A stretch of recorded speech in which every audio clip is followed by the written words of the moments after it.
Welcome to my channel legal Baba. मैं हूं आपका दोस्त और होस्ट एडवोकेट नीतीश सिन्हा। आज हम लोग टॉपिक डिस्कस करेंगे ऑक्यूपेंसी रैयत, जो कि चैप्टर 4 का पार्ट है।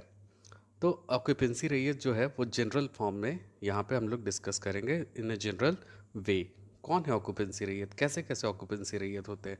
तो ऑक्यूपेंसी रैयत सेटल्ड रैयत है, मुंडारी खूट खट्टीदारी वाले रैयत है, या फिर आपका सेटल्ड रैयत है, या फिर effect of acquisition of occupancy रैयत बाय लैंडलॉर्ड है। तो इस तरह के जितने भी मतलब रैयत है आज उसके बारे में हम लोग पढ़ेंगे।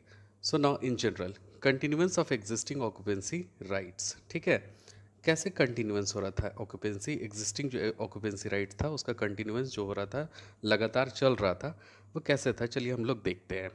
So every Rayyat who immediately before the commencement of this act has by the operation of any enactment or by local custom or uses or otherwise a right of occupancy in any land shall when this act comes into force have right of occupancy in that land, notwithstanding the fact that he may not have cultivated or held the land for a period of 12 years. तो यहाँ पे कहता है कि every रैयत, जितने भी रैयत है, who immediately before the commencement of this act, कौन सा एक्ट, तो छोटा नागपुर टेनेंसी एक्ट ऑफ 1908 और बंगाल एक्ट 6 ऑफ 1908। तो ये जो एक्ट था इसके कमेंसमेंट से just immediately before has by the operation of any enactment, कोई भी मतलब कोई भी इनैक्टमेंट इसके पहले, और बाय लोकल कस्टम और यूजेज जो चला आ रहा था प्रथा उसके द्वारा, right occupancy in any land. तो उसमें क्या होगा, राइट ऑफ ऑक्यूपेंसी, वहाँ पे क्या था उसका, right of occupancy in any land, कोई भी लैंड होगा उसमें। Shall when this act comes into force have right of occupancy in that land. तो ये जो प्रावधान आया था कौन सा, छोटा नागपुर, छोटा नागपुर टीनेंसी एक्ट 1908, इसके पहले जो भी प्रावधान आया था तो वो क्या कहता है कि come into force have right of occupancy in that land. तो उसके पास क्या था कि वो राइट था ऑक्यूपेंसी का उस लैंड में। ठीक है, notwithstanding that fact he may not have cultivated और held the land for a period of 12 year. ये बात ध्यान में रखना कि नॉट विथ स्टैंडिंग कौन सा चीज़ यहाँ पे लागू नहीं होगा, अगर वो कोई भी काम नहीं किया हो, ना कल्टीवेशन किया हो, ना वो ज़मीन को अधिग्रहित किया हो for a period of 12 years, ये छोटा नागपुर टीनेंसी एक्ट लागू होने से पहले। तो वो एग्जिस्टिंग ऑक्यूपेंसी रैयत के कंटिन्यूएंस में आते हैं। अगर वो कल्टीवेट नहीं किए हो लैंड को, या फिर हेल्ड नहीं किए हो, यानी कि अपने पास रखे नहीं हो for a period of 12 year after the continuance of छोटा नागपुर टीनेंसी एक्ट, तो वो कंटिन्यूएंस ऑफ एग्जिस्टिंग ऑक्यूपेंसी रैयत नहीं होंगे। और ये कौन सा सेक्शन में डील किया गया है, तो सेक्शन 16 में। ठीक है, दूसरा चीज कहता है the exclusion from the operation of this act by notification under sub section 2 of section 1। तो क्या कह रहा है, एक्सक्लूजन कह रहा है from the operation of this act, मतलब इससे बाहर कह रहा है। ठीक है, by notification under sub section 2 of section 1 of any area or a part of an area which is constituted a municipality under the provision of the Jharkhand Municipal Act of 2002, B and O Act of 1922, or which within the cantonment shall not affected any right, obligation or liability previously acquired, incurred, occurred in reference to a such area। तो यहाँ पे clear कह रहा है कि exclusion from the operation of this act, ये मतलब act उस पर लागू नहीं होगा by notification under sub section 2 of section 1। तो जो सब सेक्शन 2 है सेक्शन 1 का, वहाँ पे एक्सक्लूजन होगा of any part, any area और part of an area which constituted. तो किस पे लागू होगा, तो जो एरिया है या पार्ट ऑफ एरिया है जो कंस्टिट्यूट किया गया कौन से एक्ट के थ्रू, तो म्यूनसिपैलिटी एक्ट के through under the provision of the Jharkhand municipality act 2002। और कहता है और which within cantonment shall not affect any right, obligation and liability. तो उसमें कोई भी राइट अफेक्ट नहीं होगा, ना ऑब्लिगेशन अफेक्ट होगा, ना लिएबिलिटी अफेक्ट होगा।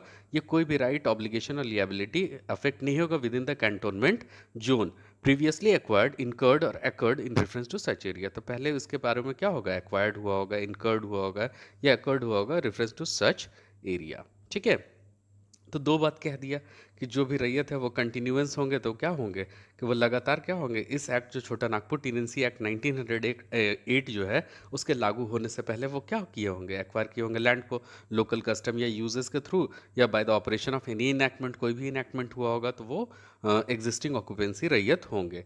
बस इतना ध्यान रखना है कि वो कल्टिवेट या हेल्ड जो लैंड है वो नहीं किए होंगे with in the period of 12 year.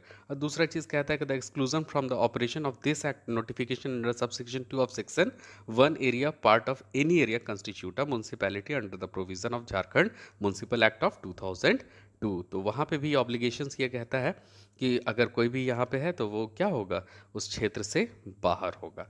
ठीक है ना। हम लोग अब पढ़ेंगे डिफिनेशन ऑफ सेटल्ड रैयत। किसको सेटल्ड रैयत कहते हैं? So every person who for a period of 12 years, whether wholly or partly before or after the commencement of this act, has continuously held as rayat land situate in any village, whether under a lease or otherwise, shall be deemed to have become on the expiration of that period as a settled rayat। तो साफ साफ कह रहा है कि क्या होगा, every person, कोई भी आदमी होगा, for a period of 12 years. कितने पीरियड के लिए? 12 ईयर्स के पीरियड के लिए बोलता है, whether wholly or partly before the commencement of this act। which act? तो छोटा नागपुर टेनेंसी एक्ट ऑफ 1908। तो इसके कमेंसमेंट से पहले वो 12 साल क्या होगा, होली और partly has continuously held as raiyat. तो 12 साल पहले वो क्या होगा, कंटिन्यूसली रैयत के तौर पे रह रहा होगा इस एक्ट के आने से पहले, 1908 के एक्ट के आने से पहले। land situate in any village whether under a lease or otherwise shall be deemed to have become the expiration of that period a settled rayat of that village। तो उसको क्या कह सकते हैं कि 12 साल वो कंटिन्यूअसली क्या कर रहा है, वहाँ पे रह रहा है, वो एक्वायर किए हुए, ऑक्युपाइड किए हुए लैंड को, हेल्ड किए हुए लैंड को। तो क्या है कि 12 साल पहले इस एक्ट के आने से पहले अगर है तो वो सेटल्ड रैयत है। दूसरा कहता है, a person shall be deemed for the purpose of this section to have continuously held land in village notwithstanding that the particular land held by him has been different at different times. तो दूसरा क्या कहा, person shall be deemed, उसको क्या होगा, पूरा उस पर लागू होगा, for the purpose of this section. क्या लागू होगा, ये सेक्शन लागू होगा, section 17, to have continuously held land in village.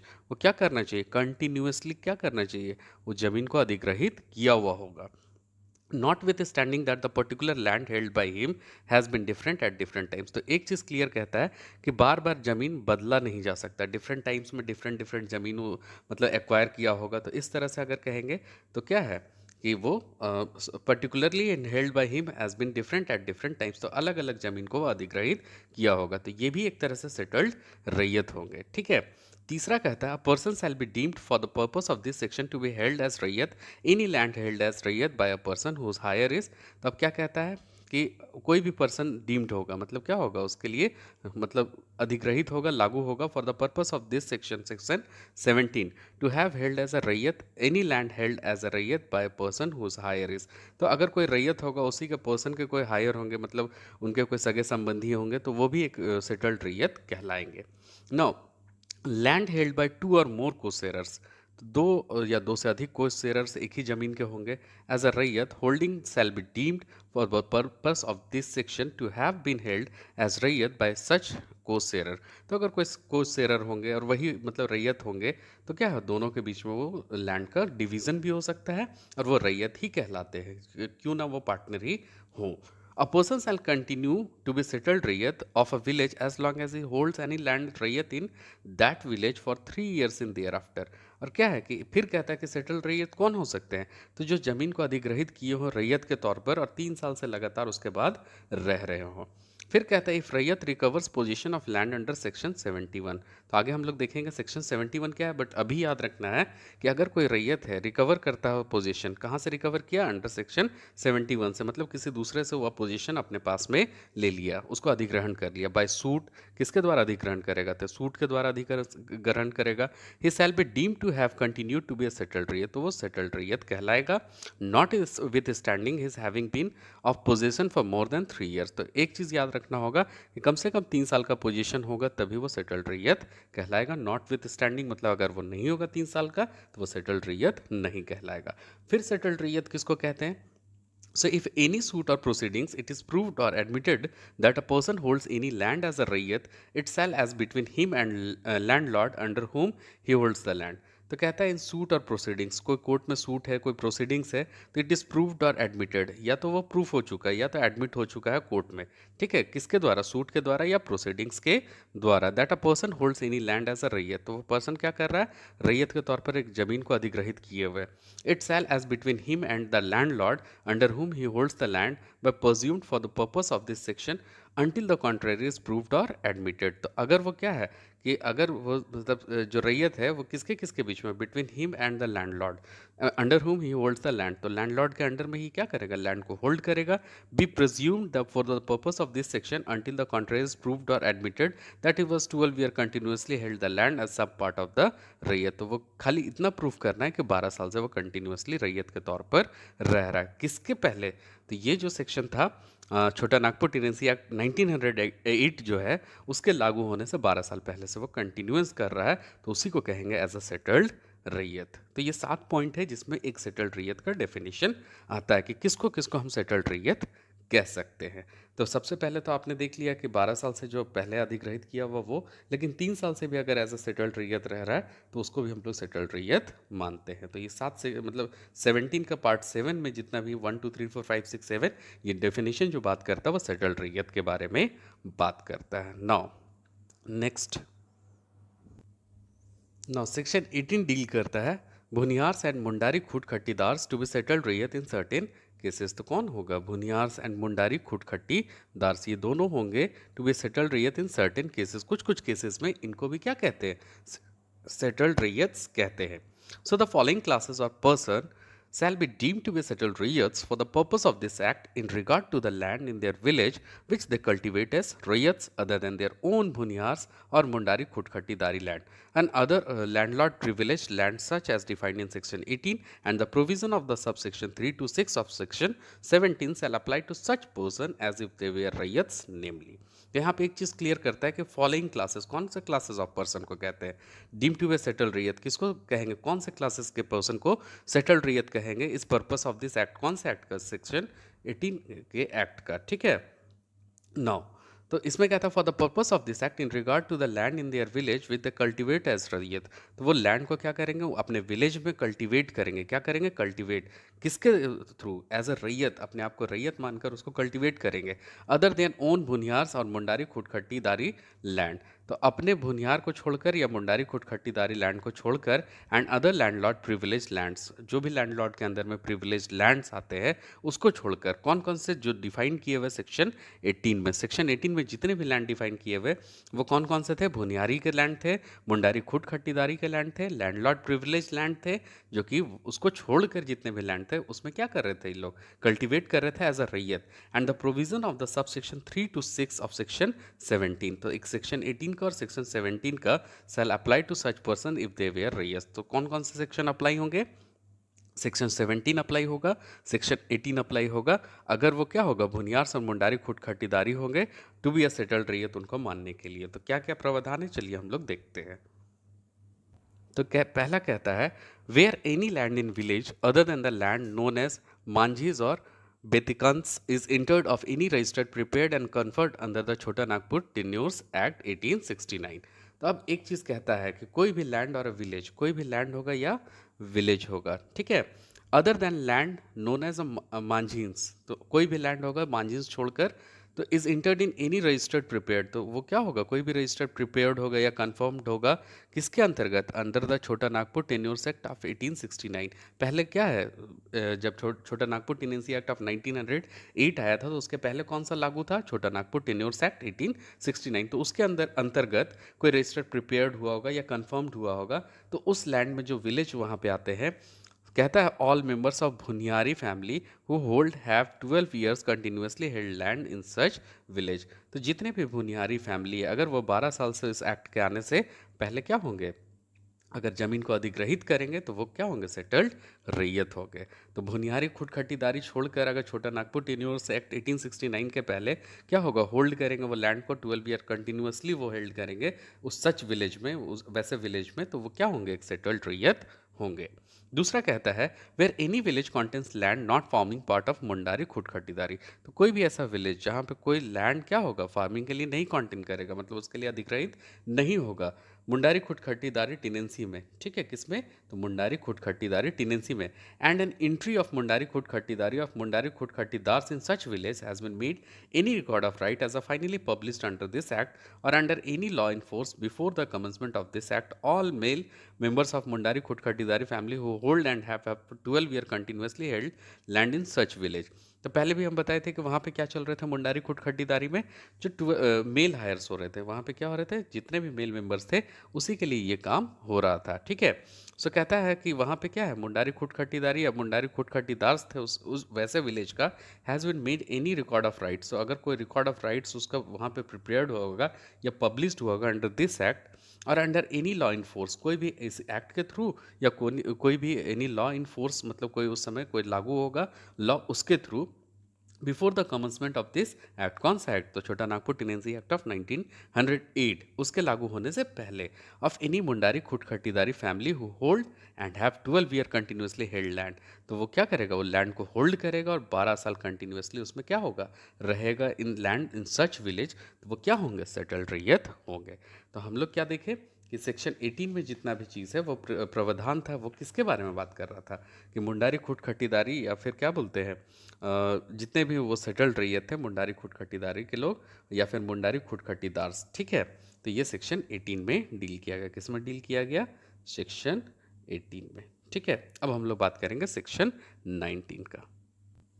Section 19 कहता है settled raiyat to have a occupancy rights. जो सेटल्ड रैयत से उसको क्या मिला है, ऑक्यूपेंसी राइट्स मिला हुआ है, to have occupancy rights. So every person who is settled raiyat of a village within the meaning of section 17, किसके द्वारा, तो कहता है कोई भी पर्सन, वो क्या है, सेटल्ड रैयत है ऑफ अ विलेज, कोई भी मतलब जो विलेज है उसके सेटल्ड रैयत है, कौन से सेक्शन के अंडर अंतर्गत, तो सेक्शन 17 के अंतर्गत और सेक्शन 18 के अंतर्गत, जो इसके पहले हम लोगों ने डिस्कस किया, sir subject to the provision of the section 43। तो जो आगे हम लोग पढ़ेंगे उसमें देखेंगे सेक्शन 43 में प्रोविजन है कि कौन कौन से कंडीशन में वो सेटल्ड रैयत नहीं है, ठीक है। लेकिन अगर सेक्शन 17 का अगर रैयत फॉलो कर रहा है, सेक्शन 18 फॉलो कर रहा है, तो वो क्या है, settled raiyats have a occupancy rights. So have a right of occupancy in all for the time being held by the रैयत in that village। तो वो क्या है, लगातार उस विलेज में लगातार उसका ऑक्यूपेंसी राइट होता है एज अ सेटल्ड रैयत, ठीक है। तो ये सेक्शन 19 कहता है, कौन सा सेक्शन कहता है, तो सेक्शन 19 कहता है। अब बात करेंगे हम लोग सेक्शन 20 का। So effect of acquisition of occupancy right by landlord. तो क्या होगा, इफेक्ट ऑफ एक्विजिशन क्या, जो किसके बारे में बोल रहा है, तो अगर कोई एक्वायर कर लिया लैंड को, अपने द्वारा अधिग्रहित कर लिया है, ऑक्यूपेंसी राइट बाय लैंडलॉर्ड, तो कौन अधिग्रहित करेगा, लैंडलॉर्ड अधिग्रहित अधिग्रहित करेगा। तो क्या है इसमें प्रावधान, चलिए सेक्शन 20 हम लोग देखते हैं। सो पहला प्रावधान कहता है when the immediate landlord of an occupancy holding a proprietor और permanent tenure holder and the entire interest of the landlord and the raiyat of the holding become united in the same person by transfer, succession or otherwise, such a person shall hold the land as a proprietor or permanent tenure holder। तो यहाँ पे clearly कहता है कि कोई भी immediate landlord होगा of an occupancy, जो होल्ड कर रहा है, ठीक है, एज अ प्रोप्रिएटर मतलब उसका मालिक बना हुआ है, और अ परमानेंट टेन्योर होल्डर यानी कि वो परमानेंट टेन्योर होल्डर है, and the entire interest of the landlord and the रैयत, जितना भी इंटरेस्ट है किसका, लैंडलॉर्ड का, रैयत का, इन द होल्डिंग, जो होल्ड कर रहे हैं वो लैंड को, बिकम यूनाइटेड, तो वो क्या हो जाएंगे, यूनाइटेड हो जाएंगे, एक मतलब जुड़ जाएंगे, in the same person by transfer. कैसे जुड़ेंगे, तो ट्रांसफर से जुड़ सकते हैं, सक्सेशन से, और otherwise such a person shall hold the land as a proprietor. तो वैसे पर्सन, वैसे लोग जो कि कैसे होल्ड कर रहे हो उस लैंड को, एज अ प्रोप्रिएटर मालिक की तरह, और अ परमानेंट टेन्योर होल्डर, तो यह परमानेंट टेन्योर होल्डर है, एज द केस में भी, दोनों केस में, and shall not hold it any subordinate right whatsoever notwithstanding in subsection shall prejudicially affected the right of any third person. तो यहाँ clear कहता है कि अगर दोनों अपने मतलब लैंडलॉर्ड जो है और जो ऑक्युपाइड रैयत है, अगर उनके बीच में म्यूचुअल अंडरस्टैंडिंग है by the transfer, by the succession, और कोई भी तरीके से, तो वो क्या है, प्रोप्रिएटर हो सकते हैं, परमानेंट टेन्योर होल्डर हो सकते हैं, ठीक है। अब कहता है कि and shall not hold it any by subordinate right, ठीक है, तो कोई भी और दूसरे सबऑर्डिनेट राइट से वो होल्ड नहीं कर रहे हैं। So whatsoever but nothing in this subsection shall prejudicially affect the right of any third person. तो थर्ड पर्सन का कोई भी राइट को अफेक्ट प्रीजुडिकली हम लोग मतलब जस्टिस के थ्रू, कोर्ट के थ्रू नहीं कर सकते हैं। तो पहला पॉइंट क्लियर हो गया। तो एक्विजिशन क्या हो गया, occupancy right by the landlord, ठीक है। तो अब दूसरा कहता है If the occupancy right in the land is transferred to a person jointly interested in the land as a proprietor, तो occupancy right जो land में है क्या होगा, ट्रांसफर टू अ पर्सन, एक पर्सन को दूसरे पर्सन के थ्रू ट्रांसफर होगा। कैसे होगा, jointly interested in the land as proprietor और a permanent tenure holder, such person shall hold the land as a proprietor. तो वो प्रोप्रिएटर के थ्रू लैंड को होल्ड करेगा या परमानेंट टेन्योर होल्डर के थ्रू लैंड को होल्ड करेगा। कब होल्ड करेगा, ट्रांसफर जब होगा तब, एज द केस में be, and shall not hold it by any subordinate right whatsoever, such transfer shall pay to his co-sharer a fair and equitable sum for the use and occupation of the land। तो इसके लिए transferee को क्या करना पड़ेगा, कुछ को sharers को अपने फेयर और इक्विटेबल क्या है सम को पे करना पड़ेगा, ठीक है। शैल होल्ड सबऑर्डिनेट को पे करना होगा equitable sum use and occupation of that particular land. So if he sublets the land to a third person, such third person shall be deemed to be tenure holder as a raiyat as the case में be respect thereof. तो वो क्या किया, कुछ equitable सम ले लिया, कुछ को शेयर ले लिया, तो जो थर्ड पर्सन होगा वो भी क्या होगा, as respect of this particular section 20 वो भी एक तरह का रैयत होगा। नाउ अब इलिस्ट्रेशन से हम लोग समझते हैं एक एग्जाम्पल से। सो ए अ को शेयरर ऑफ द लैंडलॉर्ड, ठीक है, तो को शेयरर किसका है, एक लैंडलॉर्ड का है, ठीक है। Purchase the occupation holding a रैयत एक्स, तो वो क्या किया, एक होल्ड किया रैयत एक्स, मतलब उससे खरीदा। Now A sublets the land to Y, अब एक किसको उधार दे दिया, लैंड को वाई को दे दिया। Who takes it for the purpose of establishing tenants to it, तो वहाँ पे वो इसलिए ज़मीन लिया था कि टीनेंट्स को एस्टैब्लिश करवाना था, बहुत सारे लोग वहाँ रहने आए थे। So Y becomes a tenure holder, Y उसका क्या हो गया, टेन्योर होल्डर हो गया in respect of that land. क्योंकि क्या है कि यहाँ पे देख रहे थे कि ए सबलेट मतलब उधार ले लिया था किससे, जो कि मतलब लैंडलॉर्ड था। सो और ए सबलेट्स टू जेड, अब ए क्या किया, जेड को सबलेट कर दिया, मतलब उसको दे दिया। वो takes it for the purpose of cultivation, तो एक तो टीनेंट्स को बसाने के लिए लिया, दूसरा कौन ले लिया, कल्टीवेशन करने के लिए, अपने आप के लिए, मतलब खुद के लिए कल्टीवेशन कर रहा था। सो जेड बिकम्स अ रैयत इन रिस्पेक्ट ऑफ दैट लैंड, तो जेड वहाँ पे क्या हो गया, रैयत बन गया। जबकि ये क्या किया, सब टीनेंट्स को वहाँ पे क्या किया, लोगों को बसाने का काम किया, तो इसीलिए क्या है, वाई वहाँ पे रैयत नहीं होगा। बट जेड खुद ही एक्वायर किया था और खुद ही उसमें कल्टीवेशन कर रहा था, that's Y Z becomes the raiyat of that particular land in respect of that particular land. So in determining from the time to time what is fair and equitable sum under this subsection, regard shall be had to the rent payable for the occupancy raiyat. तो अगर time to time हमको determine करना है कि कौन fair है, equitable है, in sum of order of sub section, इसमें जितने भी सब सेक्शंस दिए हुए 1 और 2, तो यहाँ पर regard shall be had to the rent payable, तो वो अगर रेंट पे कर रहे हैं, खुद से ऑक्यूपाई किए हुए बाय द ऑक्यूपेंसी रैयत at the time of the transfer, and the principle of this act regulating the enhancement and reduction of the rent of the occupancy raiyat, तो वो टाइम टू टाइम चेक करेंगे कि rent payable है कि नहीं है, in the end the principle of this act relating to the enhancement and reduction of the rent, तो वो या तो रेंट को बढ़ाएंगे या तो घटाएंगे, किसके थ्रू, तो रेंट ऑफ द ऑक्यूपेंसी रैयत, उन्हीं लोगों के लिए, ठीक है। नाउ थर्ड कहता है a person interested in any state, tenure, village और लैंड, ठीक है। कोई भी पर्सन अगर इंटरेस्टेड होगा एक स्टेट में, टेन्योर में, विलेज में या ज़मीन पर, सो वेदर सॉली और जॉइंटली, या तो खुद से लेगा या तो जॉइंटली विथ अदर्स, किसी और के साथ में, as a temporary tenure holder, ijaradar, तो टेम्प्रोरी टेन्योर होल्डर को क्या बोलते थे, इजरादार, और अ फ्रेमर ऑफ फ्रेंड्स, ठीक है। As a mortgage in position, तो क्या होगा, उधार लेगा, mortgage in position, shall not during the period of his lease और mortgage acquire by purchase or otherwise as a right to hold any land compromise in the lease. तो क्या है कि अगर वो परचेज से लिया या एक्वायर किया मॉर्गेज में, तो there is a no right, there is otherwise a right to hold any land compromise in his lease, mortgage in any other capacity such as lease or mortgage, every interest acquired by him in such land during the period of his lease and mortgage shall upon the termination of such lease or mortgage cease to exist। तो अगर वो कोई mortgage से, कोई deed से, कोई lease से अगर ले लिया है, तो कुछ समय के लिए वो लागू रहेगा, उस पर वो क्या करेगा, अधिग्रहण करेगा उस जमीन को, और फिर धीरे धीरे वो क्या करेगा, जैसे वो लीज टर्मिनेट होता है तो उसका जितना भी अधिकार था वो खत्म हो जाएगा। Provided that if he has settled the land with the third person, कहता है कि अगर वो सेटल्ड किया हो लैंड को थर्ड पर्सन से एज अ टेन्योर होल्डर और a raiyat, not being prohibited from so doing the terms of his lease और mortgage, the right of such third person shall not be affected by the mere termination of the lease. तो अगर ऐसा किया हुआ है, अगर रैयत के साथ में ही क्या किया है, टेन्योर होल्डर के साथ में ही मतलब थर्ड पर्सन क्या किया है, तो वो लैंड को सेटल्ड कर लिया, तो उसमें कोई भी उसका अधिकार का हनन नहीं होगा, mayor the termination of the lease, उसमें अगर टर्मिनेशन हो भी जाता है तो उसके अधिकार में कोई हनन नहीं होगा। But Such third person shall be deemed to be a tenure holder or a rayyat as the case may be in respect of the land. So such third person क्या हो जाएगा, shall be deemed to be a tenure holder or a rayyat as the case may be in respect of the land. तो वो decide होगा कि वो settled रैयत है या नहीं है, टेन्योर होल्डर है या नहीं है, ठीक है ना। तो वो टेन्योर होल्डर भी हो सकता है, रैयत भी हो सकता है, ये डिसीजन का बात है। नाउ सेक्शन सब सेक्शन 4 में कहता है, सेक्शन 20 का सब सेक्शन 4 में, this section does not prohibit and shall be deemed never to be have prohibited the acquisition of a right of occupancy raiyat in parcel of the land. तो यहाँ पे कहता है कोई भी चीज़ उसको प्रोहिबिट नहीं करता, मतलब कोई भी निषेध नहीं करता है। Shall not deem never to have been prohibited, कभी भी ये प्रोविटेड नहीं किया गया है। किसको नहीं किया है? The acquisition of the right of the occupancy. कब होता है ऐसा? By the village headman if by local customer usages he has a right to acquire a right of occupancy land of the class which that parcel belongs. तो by the village headman, जो village का headman होगा local customer users के द्वारा, तो local customer users के द्वारा को क्या होगा, वो विलेज हेडमैन होगा। So he has the right to acquire a right of occupancy, उसके पास राइट होगा एक्वायर करने के लिए right of occupancy in land in the class to which the parcel belongs. तो जो भी क्लास के मतलब पार्सल के क्लास के बिलोंग करते हैं उसमें विलेज हेडमैन का राइट होगा, वो किस तरह से एक्वायर करता है एज ऑक्यूपेंसी।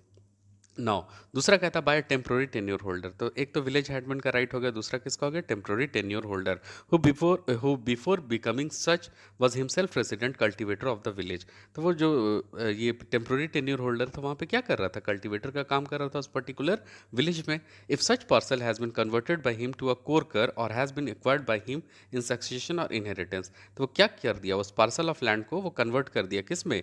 कोरकर में, मतलब अपने ज़मीन को कल्टीवेट किया एज अ 12 ईयर्स जो बताए थे, और वो एक्वायर कर लिया बाय हिम और बाय सक्सेशन ऑफ इनहेरिटेंस। तो वो सक्सेशन ऑफ इनहेरिटेंस मतलब अनुवांशिकी तौर पे अपने मतलब हायर्स के थ्रू वो क्या किया?